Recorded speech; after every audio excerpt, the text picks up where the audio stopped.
All right, so today we're going to talk about this charming little number, the UFO Dripper, and this video is going to have a lot of layers, so let's get into it. First, we're going to talk about the UFO Dripper itself. Then we're going to talk a little bit about the brewing philosophy designed by its creators. Then we're going to do some loose comparisons to the V60 and a few other drippers. And lastly, we're going to talk about hype culture as it pertains to coffee drippers specifically today. And that topic can get a little bit spicy, but I think I have some unique insight to bring to that conversation. As far as the UFO itself goes though, it is a plastic pour over coffee dripper. Now we've been seeing a lot more plastics. This one is made out of Triton plastic. It is also a conical dripper. So it's got this V shape, uses these cone shaped filters as opposed to flat bottom drippers that you'll often see. I'm gonna generalize a little bit here, but on the whole, those flat bottom drippers, they tend to be known for their big body, very forgiving brews, and conical drippers like this, they tend to be clearer,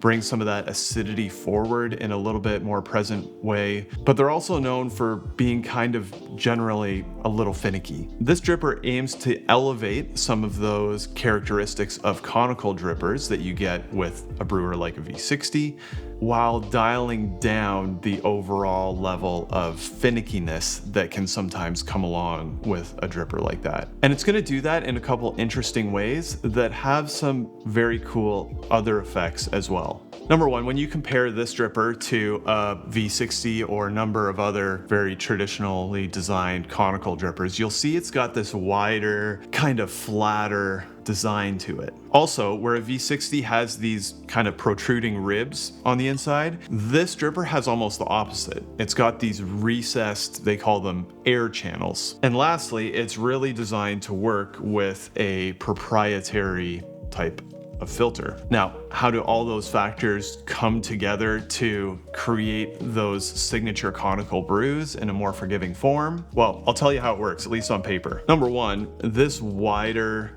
design is going to create less bed depth variability. So if you're on a V60, you'll have a very deep bed in the middle and a very shallow bed on the sides, just in terms of the actual amount of coffee that's in there. On this one, you get less variability, so in theory, it's a more even brew. And this is something that flat bottom drippers really have going for them, where that bed depth is consistent right across the bottom of the brewer. This kind of aims to squeak out a little bit of that character, still in a conical format. Number two, these little air channels right here in concert with this little vent prevent something that I don't know the real name for it, but I just call it vacuum stalling. When you have a dripper sitting on top of a carafe or a cup, if the air inside can't actually get back out, then that can create positive air pressure inside the cup or carafe and stop your coffee from actually brewing. And that's not a good thing. So number one, this little vent right here will let that air out, but also these air channels will let air kind of come back up through here and escape while the water is going down into here. The other thing these channels do is they control something called bypass. Depending on how you define it, generally that means water that makes it down into your finished cup of coffee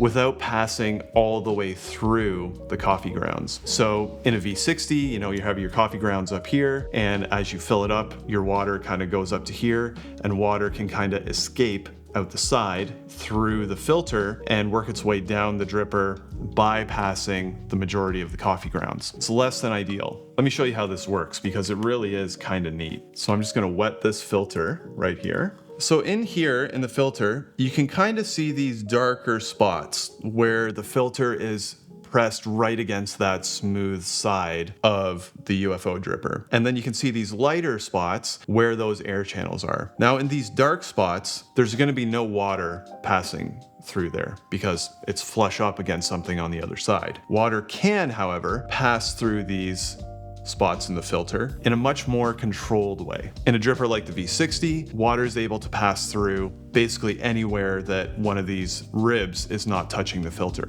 So overall, it really keeps that bypass nicely controlled and consistent. And the third way this dripper elevates those conical characteristics while making it a little bit more consistent is with the use of these specially designed filters. They're made by a company called Sybarist, and they are extremely fast flowing filters. Now, I have never clogged one of these filters so far, and I've pushed the grind pretty fine on a couple brews. And that's good because it means no matter what you do, you're never gonna accidentally get a clogging stall. Now, the downside there is that you can easily grind too fine and it will still flow, whereas on some other drippers, you'll get that stalling as feedback and you'll be like, oh, I did that wrong. This one will just flow maybe right on the schedule that you're expecting, but because you've ground so fine, it will come out over extracted and bitter. Or if you accidentally grind too coarse, the filter is not going to act to slow down the brew at all, and you'll end up with a very under-extracted cup. The overall plus side is that more of the control of the brew is in your hands. Also, the bad news is that more of the control of the brew is in your hands. It's going to reveal the flavors exactly as you had brewed it consistently, and if you are grinding poorly, it's going to be consistently bad, but you can bring it back to a good zone. Now, before we move on to the brewing philosophy, I just have to say the act of wetting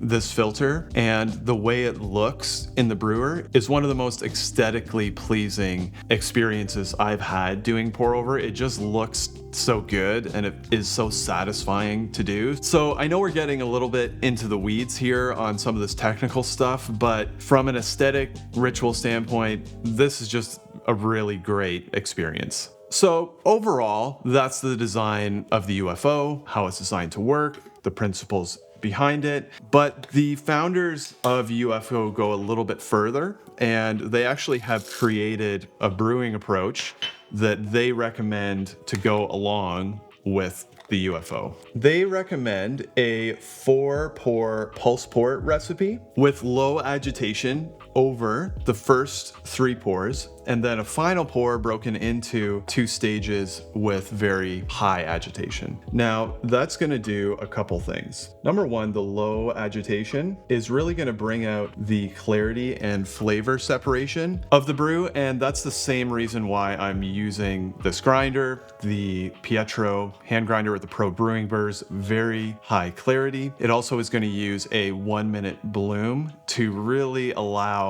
that coffee to fully saturate before we're on to the next pours. I will link the full recipe down below, but the first 3 pours are all 50 grams, very low and slow circular pours, and the dripper does flow very fast. So by the time you're ready for the next pour, each of those pours have mostly fully drained. This is a washed geisha I'm brewing from Sorolina coffee. Again, pouring very slowly with low agitation, and that prevents fines or very small particles from migrating around and working their way down against the filter. The last pour, however, is very aggressive. We're gonna pour very high and in a circle, really mixing up those grounds, and then the last 50 grams, we're gonna do a very high agitation center pour. And what that is gonna do is that is gonna allow some of those fines to move around and in theory suspend them up near the top to give some additional body and sweetness without over extracting some of those fines particles. The final brew should take 2 minutes and 45 seconds to about 3 minutes, according to their base recipe. And I was kind of skeptical about that fines being suspended thing, but if you look, you can actually see fines collecting in this top part of the bed right around each of these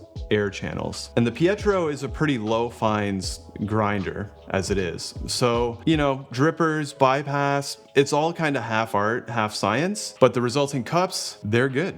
Let's taste this. Very floral, very sweet, very juicy. It's like candy. That is a really nice cup of coffee. The layering of flavors that I get with this dripper, especially when combined with a high clarity grinder, it's just is a really intense separation of flavors. Like, I almost feel like as I'm sitting there sipping this coffee, I can kind of just sift through all the different layers and pick out all the different flavors. And sometimes I would even have brewed a coffee several different ways, and then I do a brew with this setup, and I just get hit with this tasting note that I haven't had when brewing in other ways. That being said, the cups are still very sweet and approachable. Now, using a V60 and the same filters and the same recipe, I could get a similar result. So the recipe, the filters, and the grinder all kind of combine to do some of the lifting, but the UFO Dripper itself is definitely adding to the mix as well. V60 brews I found to be a little punchier, a little less clear, and a hair more astringent, even kind of brewing at the parameters that I would like to expect when compared against the same brew on the UFO Dripper. You can also do more traditional V60 style recipes on the UFO Dripper. It is going to flow faster with its own filters, but you can hack traditional Hario or Cafec style cone filters. You can even use flat bottom filters in this to get more of that style of brew. If you want to do that, I would almost just recommend using a V60, because then you don't need to origami your filters or any of that. Also, and this is kind of cool, it works with the Hario switch base, so if you want to experiment with some steep and release, you can do that. However, it is a bit of a smaller dripper than a Hario O2, so depending on what recipe you like to do, you may need to modify it a bit. In my opinion, this dripper really is better suited for this fast flowing style of filter and this kind of special brewing approach. Now, there were times where I was using a coffee and the combination was actually so revealing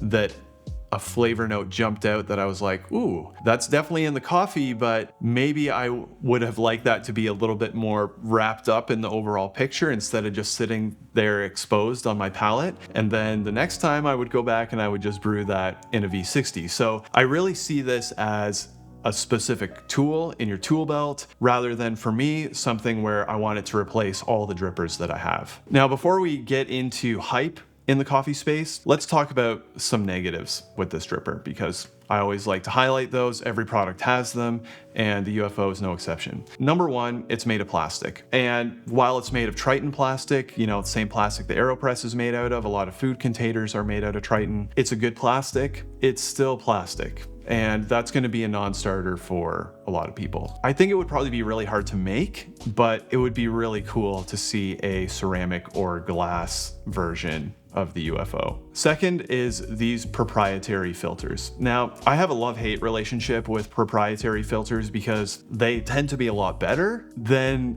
a pack of, let's say, Hario tab filters that you get in a pack of like 200 of them. They're super cheap, but they're also a lot more expensive than those, and you can get them in a lot fewer places. So I like using them, I like the brews, but I don't like the extra cost or the reduced convenience of getting your hands on them. Also, because they're fast flowing, you can really push your extractions. That might not always be favorable depending on the coffee, but it is really nice to have that control. The downside with the fast flowing filter is that with that control in your hands, it's going to act as less of a buffer if you make a mistake with, say, your grind size. And lastly, it's a little expensive as drippers go, especially when you can get one of these for like 15 bucks. So there's that. Now, something that I want to talk about as it pertains to not necessarily this dripper, but the specialty coffee scene overall. I always go digging online to see what people are saying about a product before I do one of these reviews. And I found some posts about this dripper from when it was first released, with people kind of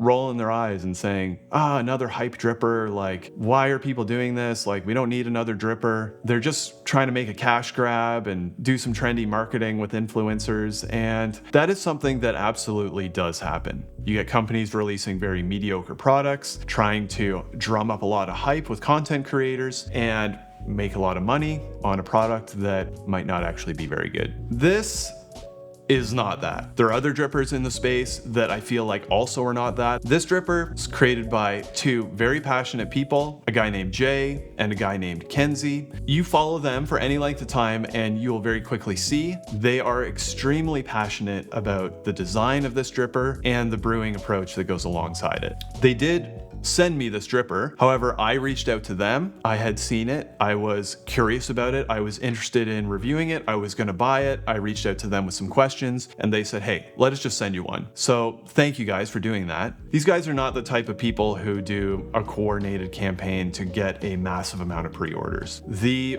first UFO dripper, which I saw a lot on social media, there are only like 200 of them out there. People just bought them, they got really excited about them, and they started posting about it. And I feel like for 2 weeks, it was all that I saw. Does hype exist? Yes. It is usually with extremely generic, low quality products. Drippers like this one, the Aurea dripper as well, I would not put in that category. The culture is just changing where people who get really excited about an idea now have the tools to make it and get it out into the wild, which from my perspective, that's actually a really good thing. Now, is this the perfect dripper? I'm gonna spoil this for you. There is no perfect pour over dripper. This is a very good dripper. I would still recommend having a V60 in your arsenal, but this one does some really cool stuff. But at this point, I would love to hear from you. What do you think of the UFO? Is it something that you would consider adding to your coffee gear, or is it like a little too niche for you? I'd love to hear from you in the comments. Please do subscribe to my channel if you haven't already and you found this video helpful. I hope your next cup of coffee is fantastic, and we'll see you next time.